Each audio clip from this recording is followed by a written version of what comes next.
Bismillahirrahmanirrahim. Assalamualaikum warahmatullahi wabarakatuh.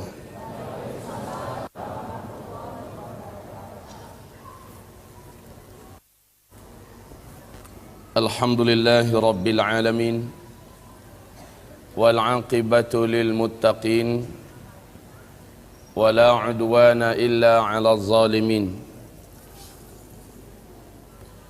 Ashhadu an la ilaha illallah wahdahu la syarika lah, wa ashhadu anna Muhammadan 'abduhu wa rasuluh la nabiyya ba'dah. Qala Allah subhanahu wa ta'ala fi muhkami tanzilih ba'da al-'iyadhi billah minasy syaithanir rajim. Ya ayyuhalladzina amanu taqullaha haqqa tuqatih wa la tamutunna illa wa antum muslimun.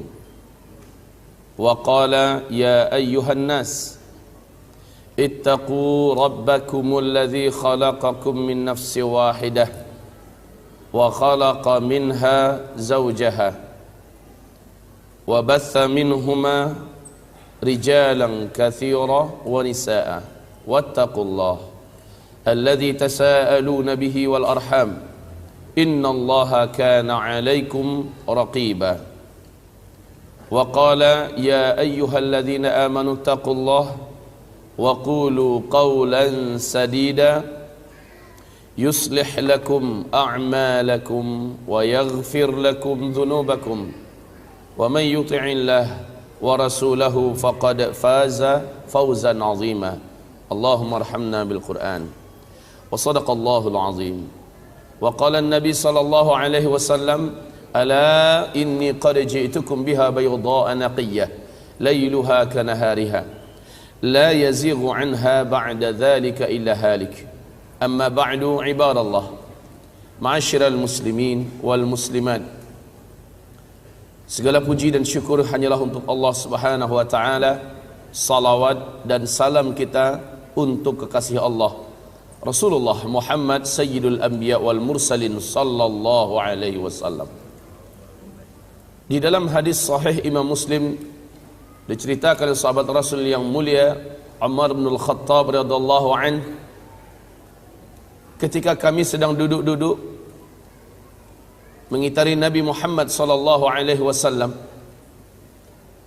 tiba-tiba saja seorang lelaki yang sangat rupawan, wajahnya sangat tampan, baju jubahnya putih bersih, rambutnya hitam ikal dan sangat lebat.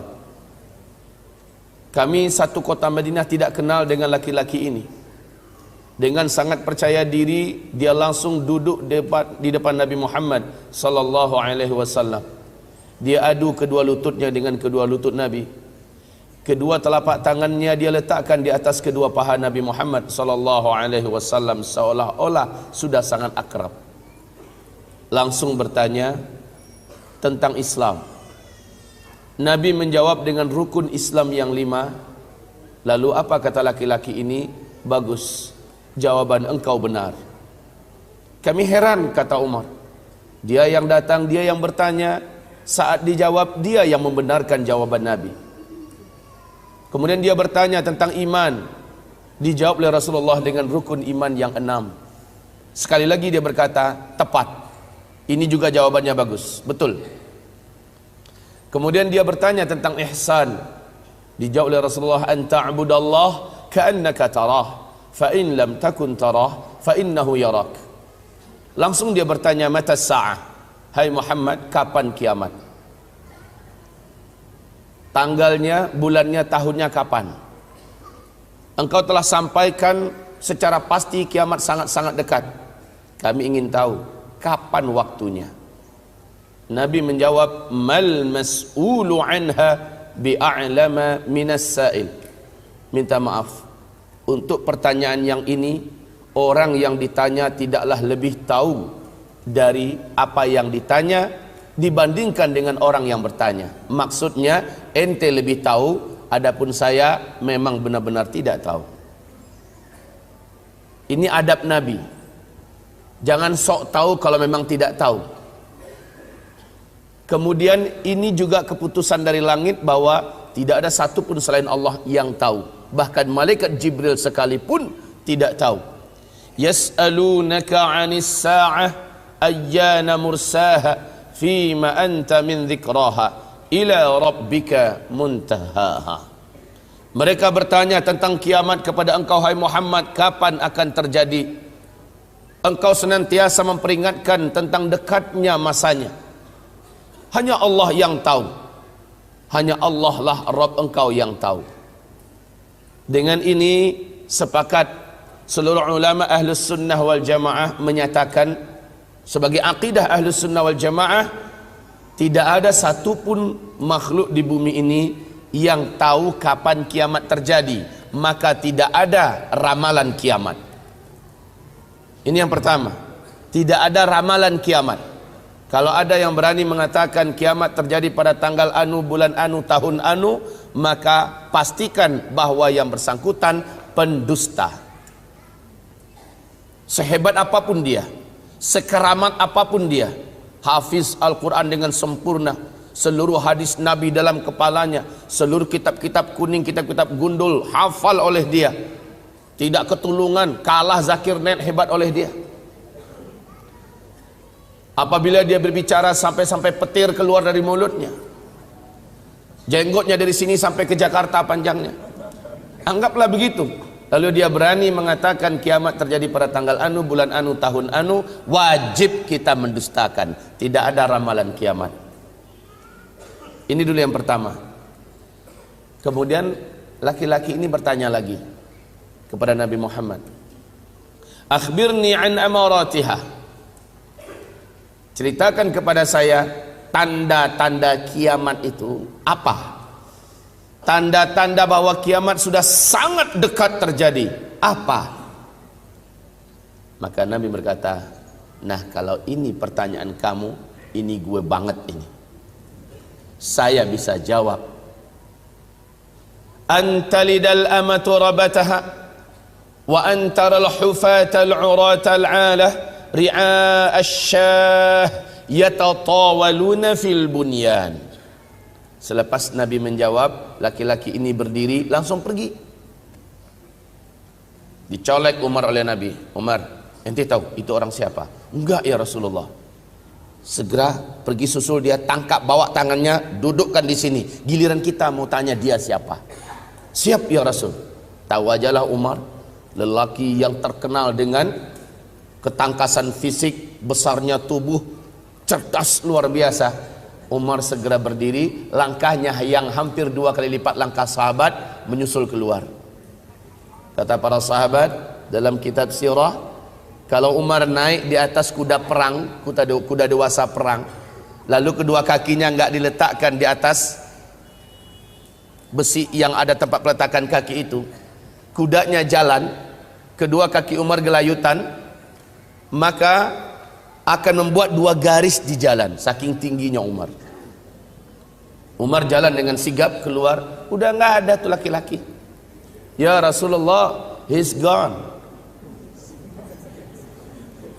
Dia sudah pergi, nggak kemana, hilang aja ya Rasul.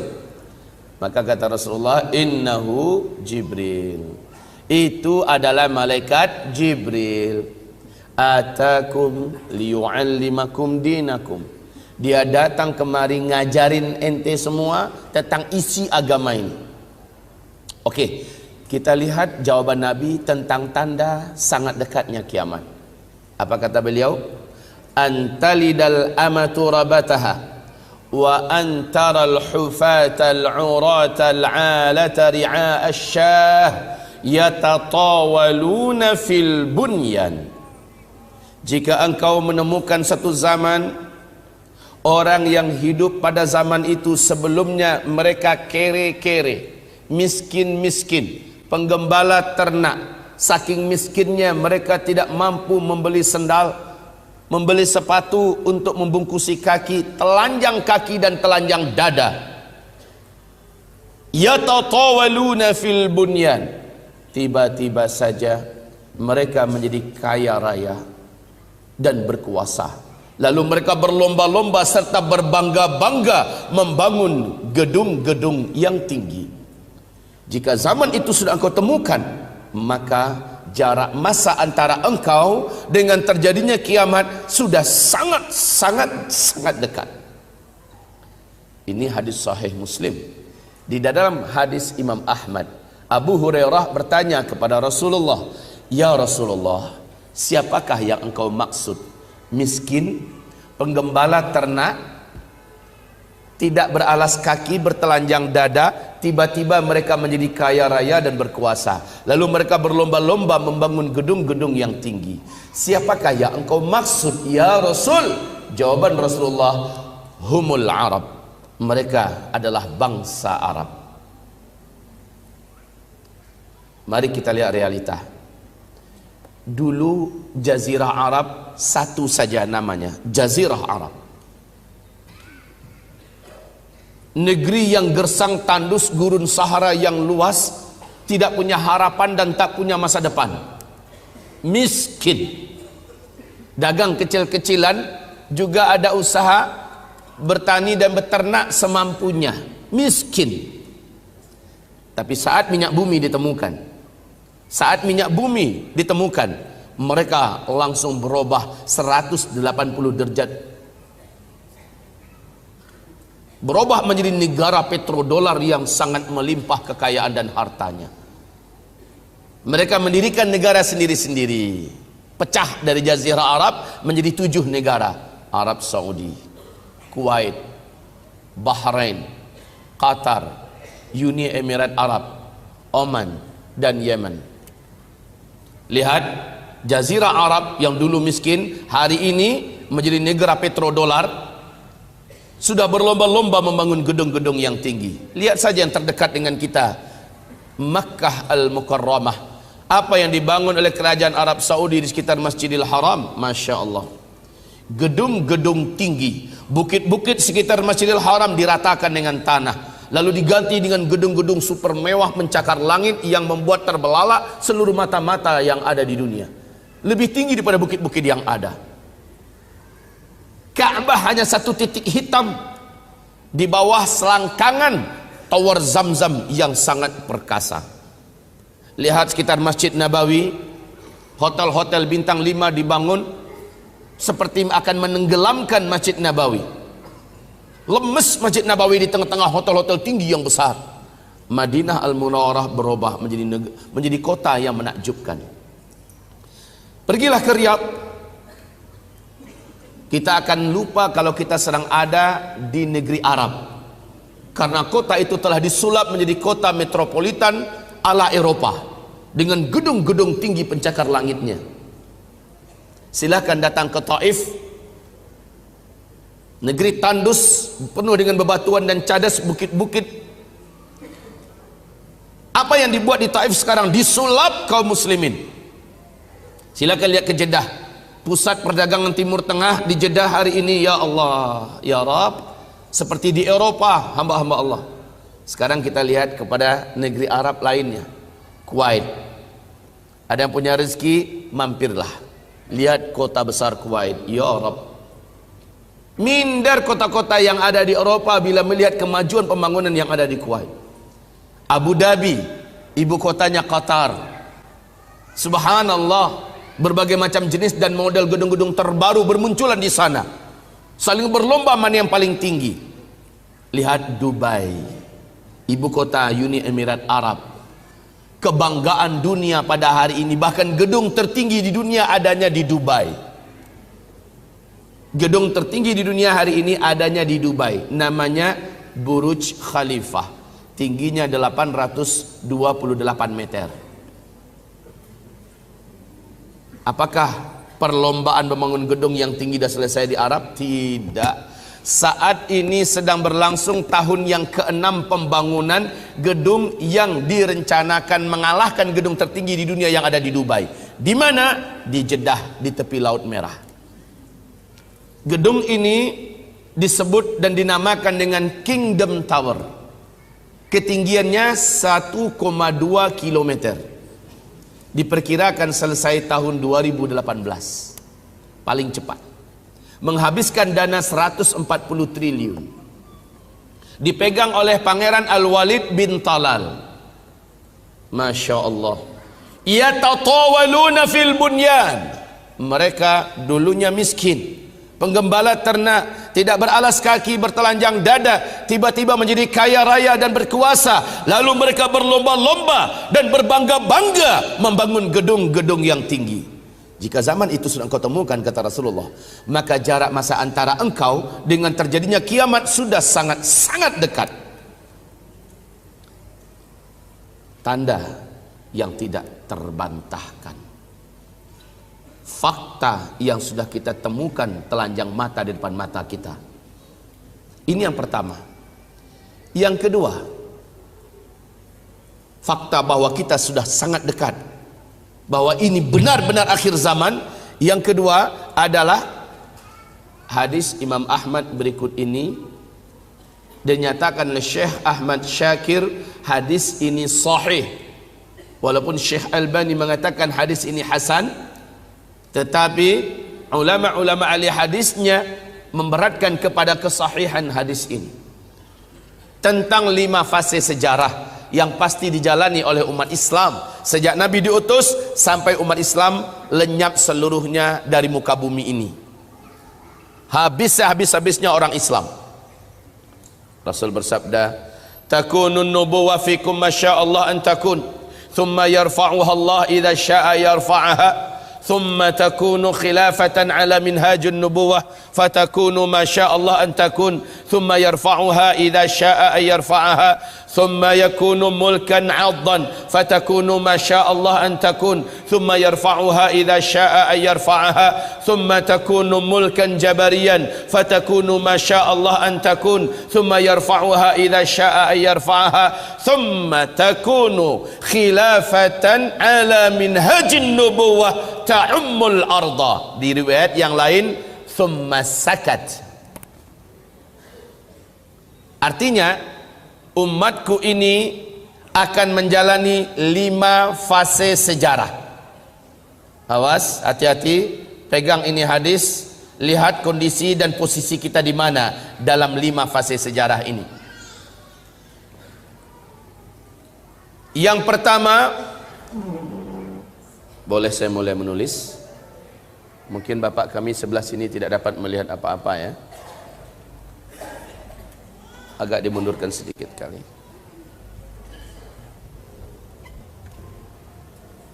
Cukup. Yang pertama kata Rasulullah, umatku akan menjalani fase kenabian.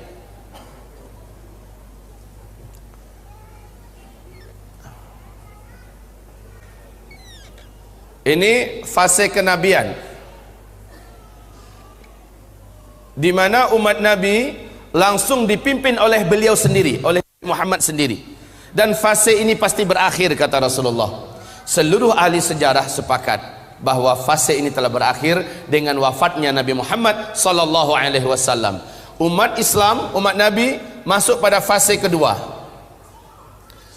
Fase kedua ini umat Islam thumma takunu khilafatan ala minhajin nubuwah. Umat ini akan dipimpin oleh khulafaur rasyidin dengan menggunakan konsep dan sistem kenabian. Di hadis yang lain Nabi mengatakan fase ini berlangsung selama 30 tahun.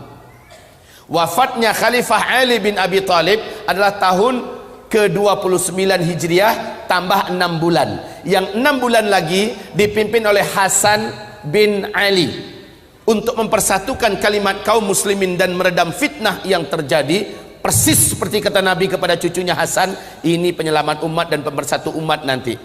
Benar, 6 bulan kemudian Hasan bin Ali menyerahkan kekhalifahan kepada Muawiyah bin Abi Sufyan. Maka tepat janji Nabi 30 tahun. Fase yang kedua, umat Islam dipimpin oleh khilafah rasyidah yang menggunakan sistem kerajaan. Fase ini berakhir dengan penyerahan khilafah kepada Muawiyah. Masuklah fase yang ketiga, thumma yakunu mulkan addan. Kemudian umat saya memasuki fase yang ketiga, di mana mereka akan dipimpin oleh para khalifah yang menggunakan sistem kerajaan. Fase ini yang paling lama, 1227 tahun. 1227 tahun. Fase yang ketiga ini diisi oleh 3 dinasti. Dinasti Bani Amawiyah, dinasti Bani Abbasiyah, dan dinasti Bani Uthmaniyah. Fase ini pasti berakhir, kata Rasulullah. Dan para ahli sejarah menyepakati fase ini telah berakhir pada tanggal 3 bulan Maret tahun 1924, yaitu dengan tumbangnya khilafah Islamiyah Al-Uthmaniyah di Turki oleh seorang penjagal akidah, pengkhianat umat, gembong Yahudi, Mustafa Kemal Pasha. Ya. Fase ketiga, umat Islam dipimpin oleh para khalifah yang menggunakan sistem kerajaan. Jadi jika meninggal seorang khalifah, langsung digantikan oleh ahli warisnya. Ini udah sistem kerajaan. Fase ini telah berakhir, ya. Fase ini telah berakhir tanggal berapa tadi? 3 bulan Maret 1924. Lalu umat Islam masuk pada fase yang keempat, yang Nabi katakan mulkan jabariyan. Umat ini masuk dalam kekuasaan tanpa khilafah. Tidak ada seorang khalifah pun yang memimpin umat Islam pada fase ini.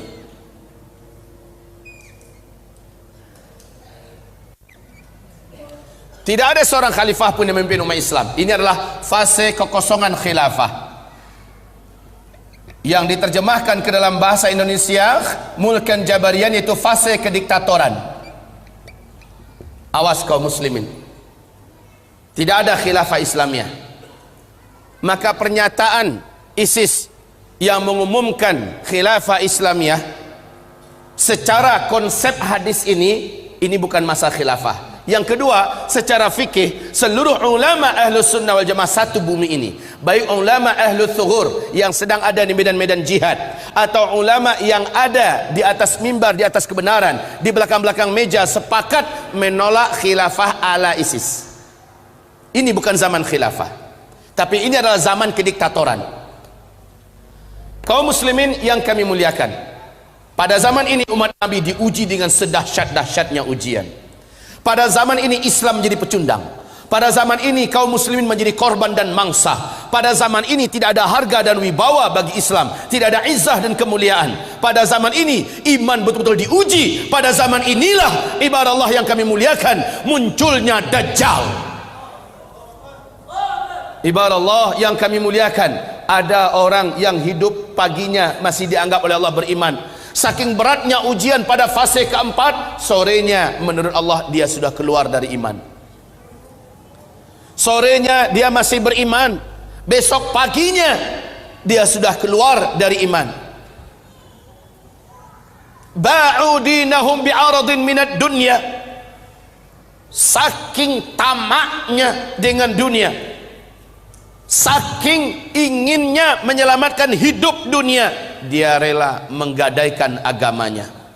Fase yang keempat pasti berakhir, kata Rasulullah. Fase keempat ini ternyata tidak lama, nggak pakai ribuan tahun, nggak pakai ribuan tahun. Sebentar akan saya jelaskan. Fase ini pasti berakhir. Lalu umat ini akan masuk pada fase penutup. Umat ini masuk pada fase penutup, di mana Rasulullah mengatakan bisyarahnya bahwa kalian akan kembali memimpin seluruh dunia. Khilafah akan kembali tegak. Khilafah Islamiyah akan kembali tegak.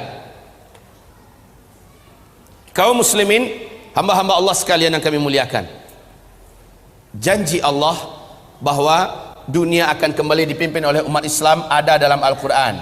Surat An-Nur ayat 55. Surat An-Nur ayat 55. Allah menjanjikan pada akhirnya umat Islam akan kembali memimpin dunia. Inilah dia fase khilafah ala minhajin nubuwah. tegak kembali khilafah. Siapa yang menjadi khalifah ketika ini? Jelas orangnya, keturunan kandung Nabi Muhammad, ahlul bait beliau yang mulia yang suci, Muhammad bin Abdullah yang bergelarkan Al-Mahdi, yang bergelarkan Al-Mahdi. Rasul bersabda, Al-Mahdi sejak menjadi khalifah di masa-masa fase kelima ini, beliau hanya hidup selama 7 tahun saja, lalu beliau meninggal dunia. Setelah Al-Mahdi meninggal dunia, kekhalifahan dilanjutkan setahun atau 2 tahun lagi kata Rasulullah oleh Al-Qahtani. Pelanjutnya adalah Al-Qahtani.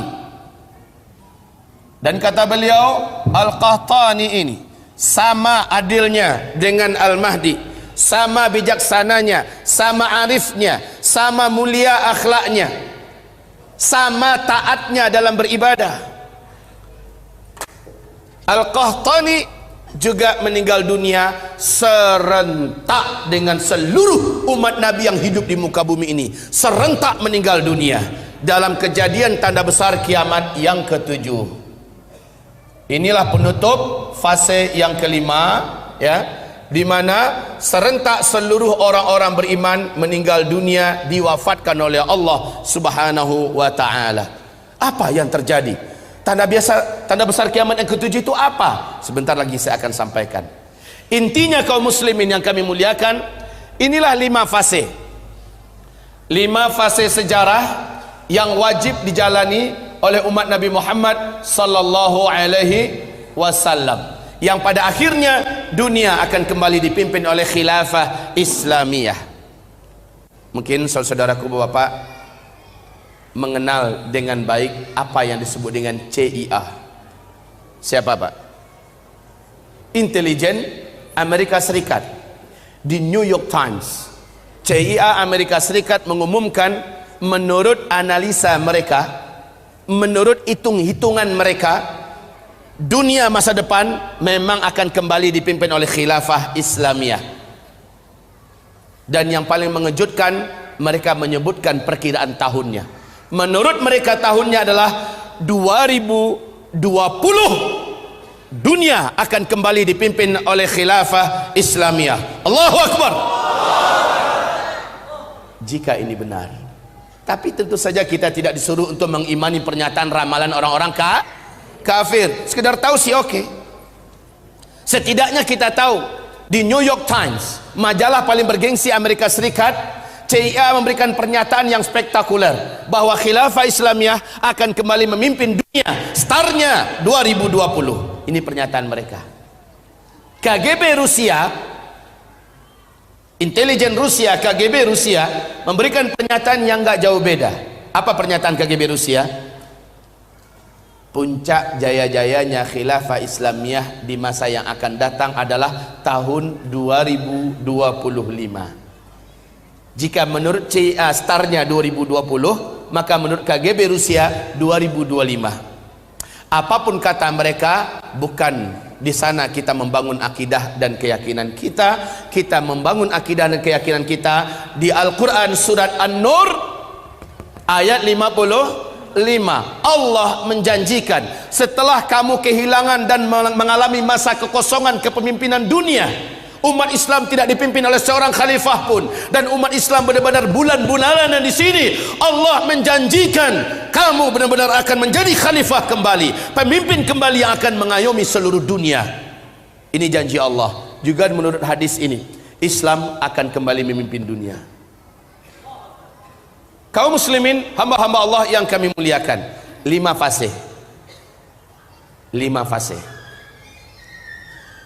Kita kembali melihat kepada pernyataan Rasulullah bahwa sejak beliau diutus sebagai Nabi dan Rasul sampai wafatnya seluruh umat Islam serentak di muka bumi ini, beliau menyebutkan hadis ini, hadis yang diriwayatkan oleh Abu Dawud.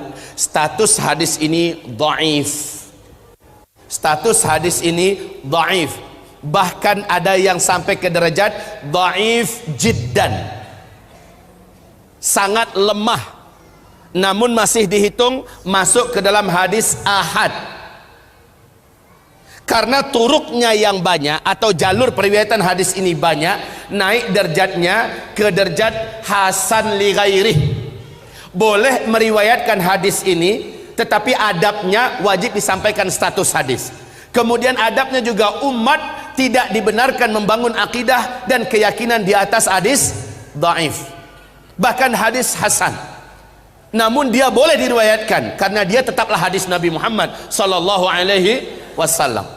Bagaimana pandangan Rasulullah tentang jarak antara beliau diutus? Ini start,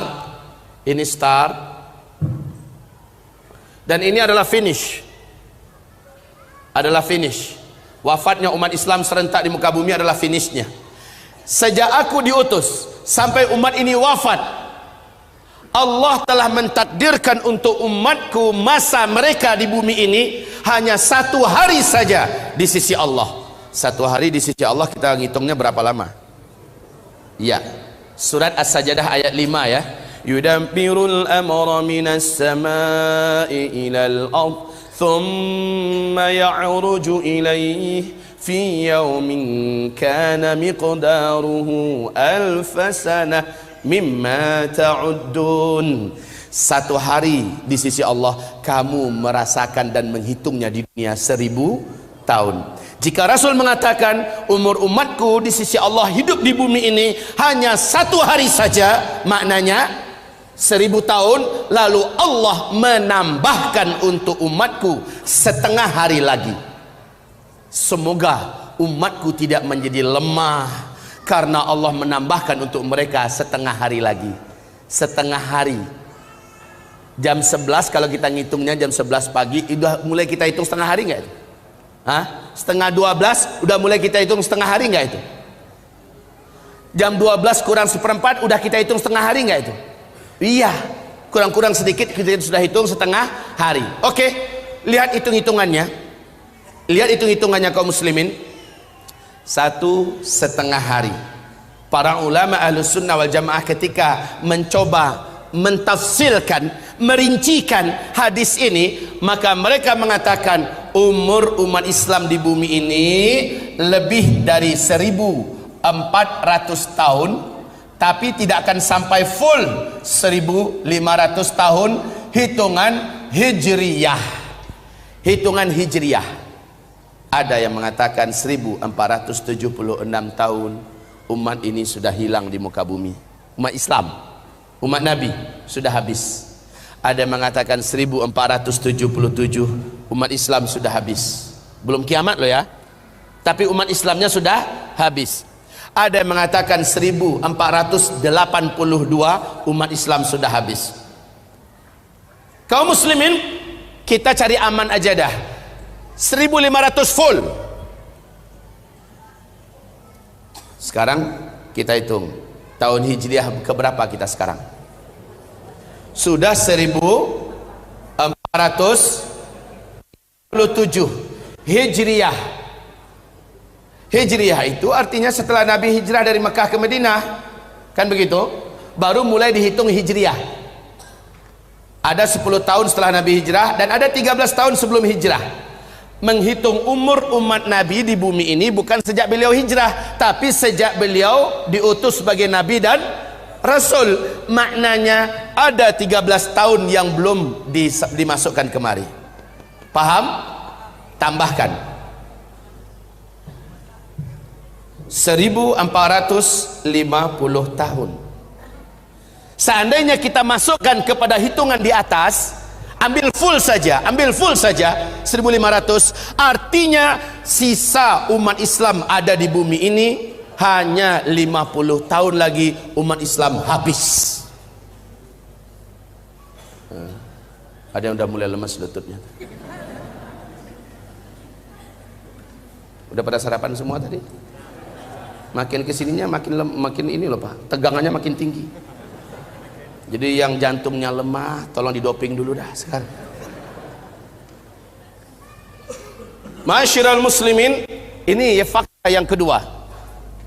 Kita tidak membina tentu saja akidah dan keyakinan kita di atas hadis dhaif, tapi mengetahuinya dan adabnya satu lagi, hadis dhaif. Jika ia sudah terjadi, maka wajib membenarkan hadis itu seperti kita membenarkan hadis mutawatir, hadis sahih. Ibarat Allah yang kami muliakan. Taib. Selanjutnya, pembicaraan kita yang ketiga. Rasulullah bersabda, tidak akan terjadi kiamat sampai muncul 10 tanda besar kiamat. Sebelum 10 tanda besar kiamat ini muncul, maka tidak ada kiamat. Tapi kata Rasulullah, apabila yang pertama sudah muncul, yang kedua langsung menyusul dengan sangat cepat, nggak pakai lama. Harazatun manzumatun fi silk, yuqta'u silkun yatba'u ba'daha ba'da. Hadis ini diriwayatkan oleh Imam Ahmad At-Tirmidzi. Hadis ini dinyatakan sahih menurut syarat Imam Muslim dan Imam Bukhari. Ibarat Allah, 10 tanda besar kiamat itu harazatun manzumatun fi silk, seperti 10 butir-butir marjan. Nah, satu butir itu Pak, di tengah-tengahnya ada ruangan kosong yang dapat dimasukkan tali, ya. Lalu yang kedua, ketiga dimasukkan semua. Akhirnya antar satu dengan lain terhubung oleh tali ini. Di bagian bawahnya dikasih simpul sehingga tertahan, nggak bisa keluar. Kayak butiran tasbih begitu, ya. Yuqta'u silkun, bila mana silk atau simpul itu dipotong, diputus, apa yang terjadi? Meluncur yang pertama enggak? Lalu yang kedua gimana? Begitu ceritanya. Yuqta'u silkun, saat mana simpul itu dipotong, keluarlah satu butiran pertama. Yang kedua langsung menyusul dengan cepat. Yang ketiga lagi lebih cepat dari tadi. Yang keempat, kelima, keenam, dan ketujuh seterusnya. Maka kaum muslimin, 10 tanda besar kiamat ini, kalau Bapak baca buku-buku apa saja tentang hadis akhir zaman, insya Allah bisa muntah Bapak bacanya. Bingung habis, Bapak apa? Tumpang tindih. Kadang-kadang yang nomor 2 jadi nomor 7 di hadis yang lain. Kadang-kadang yang di sini nomor 1, di hadis yang lain jadi nomor 5. Alhamdulillah kami sejak tahun 2003 fokus dan konsentrasi mengumpulkan hadis-hadis ini, kemudian mengkomparasikannya dengan hadis-hadis yang lain, dengan kitab-kitab yang lain, lalu duduk bermulazamah dengan masyayikh, beberapa ulama ahli hadis, bicarakan tentang ini. Maka urutan yang dapat kita simak, insya Allah juga Bapak Ibu dapat melihat di kitab ini nanti, Ensiklopedia Akhir Zaman oleh Syekh Dr. Ahmad Muhammad Al-Mubayyad, kitab ilmiah terlengkap tentang masalah akhir zaman yang dapat jadikan pegangan dan rujukan yang paling memuaskan untuk saat ini. Ibarat Allah, urutan 10 tanda besar kiamat ini berikut ini. Awas, awas. 4 tanda besar kiamat, Bu, Pak, akan terjadi pada masa kita, fase keempat. 4 tanda besar kiamat akan terjadi pada masa kita. Ini tanda besar kiamat yang pertama. Menyusul tanda besar kiamat kedua, dan tanda besar kiamat yang ketiga. Fase keempat ini akan ditutup dengan terjadinya tanda besar kiamat yang keempat. Apa ini yang pertama? Seluruh dunia menyaksikan, bukan hanya di Arab. Kebanyakan tanda-tanda kecil kiamat dan sebagainya banyak terjadinya di Arab, tapi yang ini satu dunia merasakannya. 10 tanda besar kiamat, satu bumi akan merasakannya. Yang pertama, bumi dibungkus oleh kabut debu yang teramat sangat tebal, lagi super panas. Debunya sangatlah tebal, bercampur dengan asap yang beracun. Bumi ini gelap gulita selama 40 hari 40 malam. Orang tidak dapat membedakan kapan siang, kapan malam. Gelap gulita. Kamu berusaha meletakkan telapak tangan kamu ke hadapan wajahmu untuk melihat telapak tangan itu, lam yakad yaraha, tidak mampu melihat sedikit pun saja apa-apa di telapak tangan, saking tebalnya kabut debu tersebut. Dan ini panas kaum muslimin, panas. Lalu Rasulullah dalam hadis diriwayatkan oleh Ibnu Jarir, hadis dinyatakan dengan sanad yang jayyid, sanad yang bagus. Apa kata Ibnu Abbas radhiyallahu anhu? Rasulullah mengatakan, saat kabut debu itu terjadi, orang kafir, satu bumi ini akan sulit untuk bernafas. Karena kabut debu ini seperti tidak menyisakan ruangan untuk oksigen. Panas. Sementara dari lubang hidung mereka mengeluarkan asap, dari mulut mereka mengeluarkan asap, dan dari lubang dubur mereka mengeluarkan asap. Adapun kulit mereka, orang kafir ya, adapun kulit mereka melepuh seluruhnya. Beberapa bahagian dari tubuh mereka meleleh dagingnya, menjadi jelek setelah itu. Kalaupun masih hidup, mereka sangat sengsara dan menderita. Nah, orang yang beriman, yang imannya lurus dan benar, tauhidnya benar, serta amal solehnya sebelum itu banyak. Lihat Al-Quran surat Al-An'am ayat 158, dinyatakan oleh Allah orang beriman selamat. Seberat apapun kabut debu dan asap yang sangat tebal ini, orang beriman ketika melewatinya, berapa hari Pak? 40 hari 40 malam. Seberat apapun orang beriman dapat melaluinya dengan selamat. Mereka hanya seperti terserang flu dan demam saja. Gitu aja keadaannya. Tapi orang-orang ini, orang kafir. Dan juga dalam ayat surah Al-An'am ayat 158, orang beriman yang imannya menyimpang, orang Islam yang sebelum kejadian ini, sebelum kejadian tanda besar kiamat yang pertama ini, banyak buat maksiat, hobi buat dosa, mereka akan sependeritaan dengan orang-orang kafir. Sama sengsaranya dengan orang-orang kafir. Awas, orang Islam yang hobi buat dosa, orang Islam yang hobi bermaksiat, yang minim amal solehnya, dia sama menderitanya dengan orang kafir. Peristiwa ini disebut oleh Allah, oleh Rasulullah, dan disebut oleh seluruh para ulama Ahlus Sunnah wal Jamaah dengan sebutan dukhan. Saking dahsyatnya dukhan ini, sampai-sampai Allah menyebutkan salah satu nama suratnya surat Ad-Dukhan. Ada dengar nggak? Surat Ad-Dukhan. Karena ini memang peristiwa yang sangat mencekam. Bayangkan Bapak Ibu, gelap gulita 40 hari 40 malam. Yang paling hebatnya, dalam masa kegelapan itu tidak ada teknologi yang dapat dipakai. Listrik padam mati seluruhnya total. Makanan andalan kita yang ada di kulkas gimana? Simpanan-simpanan kita seluruhnya membusuk.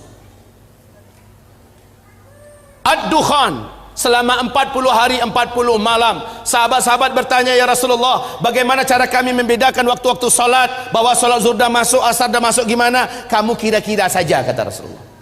Ini kira-kira ada masuk asar dah nih. Ini kira-kira mau ngelihat jam ya nggak bisa lagi. Gelap gulita pada masa dukhan. Bapak Ibu yang kami muliakan, masa dukhan ini apa penyebabnya? Penyebabnya itulah simpul yang akan kami jelaskan nanti. Dekatkah masanya? Sebentar, sabar, kan nggak kemana-mana kan? Insya Allah. Nah, selepas dukhan 40 hari 40 malam, selepas dukhan 40 hari 40 malam, ketika matahari sudah mulai nampak, debu yang tebal itu sudah mulai menyingsing. Pemandangan yang Bapak Ibu saksikan di bumi ini adalah banyaknya mayat-mayat bergelimpangan. Mayat burung, mayat anjing, mayat kucing, hewan ternak, orang-orang juga manusia-manusia yang tidak mampu bertahan pada mati bergelimpangan. Bumi menjadi busuk. Setelah itu terjadi perubahan iklim yang sangat ekstrim. Panas yang sangat luar biasa, kemarau di seluruh dunia. Inilah dia tanda-tanda besar kiamat yang kedua akan terjadi. Keluarnya Dajjal. Keluarnya Dajjal.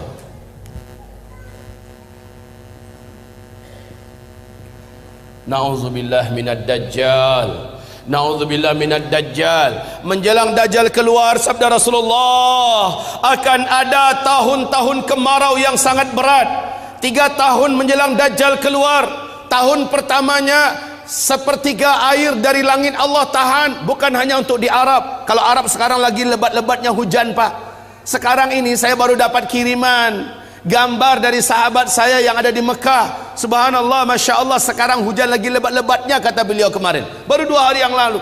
Ibarat Allah yang kami muliakan, bagaimana satu bumi hujan tidak turun sepertiga dari airnya. Satu bumi, tanam-tanaman, tumbuh-tumbuhan dan hewan ternak yang dapat dimakan mati bergelimpangan. Terjadilah kekurangan pakan di bumi. Kelaparan global merata di mana-mana. Kalau hanya satu Cina yang mengalami kelaparan, mungkin Indonesia bisa tolong, mungkin Thailand bisa tolong. Tapi ini satu bumi serentak. Orang sudah mulai kalap, hidup sudah kelihatan gelap, dunia seperti sempit. Kelaparan satu bumi. Orang berharap mudah-mudahan tahun kedua, tahun besok nggak kayak gitu. Ternyata kata Rasulullah, tahun kedua menjelang Dajjal keluar, 2/3 air dari langit Allah tahan, 2/3 tanam-tanaman di muka bumi dan hewan ternak yang dapat dimakan Allah biarkan mati. 2 kali lipat keadaannya, lebih parah daripada tahun sebelumnya. Ya Allah ya Rabbi, disinilah manusia banyak berputus asa. Akhirnya dalam hadis Sahih Bukhari di kitab Al-Adabul Mufrad, Rasulullah berkata, tidak akan terjadi kiamat sampai tetangga tega mendatangi tetangganya yang lain, lalu berusaha merebut makanan yang ada di tangan tetangganya dan membunuh tetangga itu. Saking laparnya, orang sudah hilang akal warasnya, kecuali orang-orang yang beriman, orang-orang yang sudah ada mental akhlak mulianya dan paham perkara ini. Saking beratnya keadaan itu, kata Rasulullah, banyak orang yang pergi ke atas tempat yang tinggi dan menjatuhkan dirinya. Banyak yang menghantamkan belati dan pisau ke tubuhnya. Saking beratnya keadaan, orang yang beriman yang melewati kuburan dan berkata, alangkah enaknya yang tinggal di dalam tanah itu, kalaulah saya di posisi dia. Saking beratnya keadaan. Ibarat Allah yang kami muliakan, inilah tahun kedua.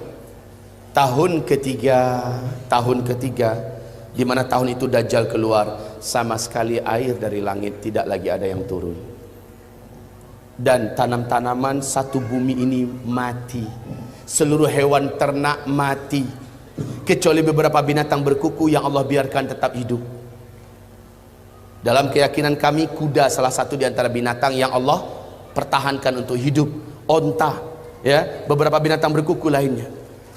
Selebihnya mati. Inilah puncak. Para sahabat bertanya, ya Rasulullah, jika itu kami temukan di mana Dajjal akan keluar, makanan tidak ada, bagaimanakah kami dapat bertahan hidup? Jawaban Nabi ketika itu adalah, makan minum kamu adalah zikir. Subhanallah walhamdulillah wa la ilaha illallah wallahu akbar. Siapa yang membaca ini berulang-ulang dan dia niatkan untuk ganti makanan, Allah akan jadikan perutnya kenyang, Allah akan jadikan tubuhnya terasa kuat. Inilah dia. Nggak akan mungkin bisa ke tingkat keyakinan itu kalau sebelumnya akidah dan imannya tidak dibenarkan, amalnya diasah dan rajin berzikir, rajin baca Quran. Nggak akan mungkin sampai ke tingkat itu kalau dia orang awam yang malas ngaji. Ibarat Allah yang kami muliakan. Jadi ketika Dajjal keluar, memang udah dinanti-nantikan. Sebab isu langsung menyebar ke seluruh dunia bahwa saatnya sang penyelamat keluar, Dajjal. Tapi orang beriman kayak kita-kita yang sudah tahu perkara ini, mungkin siap menggadaikan hidup, siap mati asal iman selamat. Sebab kata Rasulullah, jangan pernah kamu berjumpa dengan Dajjal. Siapapun yang berjumpa dengan Dajjal, sekuat apapun imannya, pasti iman itu akan hilang. Dajjal itu bergelarkan Al-Masih, sang penghapus. Siapa yang berjumpa dengannya akan hapus imannya, akan menguap imannya. Kaum muslimin, kata Rasulullah, nanti akan ada seorang lelaki yang sangat percaya diri bahwa imannya tidak mungkin berubah jika ia berjumpa dengan Dajjal. Ketika ia keluar dan bertemu dengan Dajjal, saat itu langsung hilang imannya dan dia sujud menyembah Dajjal. Sampai mati dia tidak pernah lagi beriman kepada Allah. Jangan pernah mimpi untuk berjumpa dengan Dajjal. Jangan pernah mimpi untuk minta tanda tangan Dajjal, mau berfoto bareng Dajjal. Hilang imannya.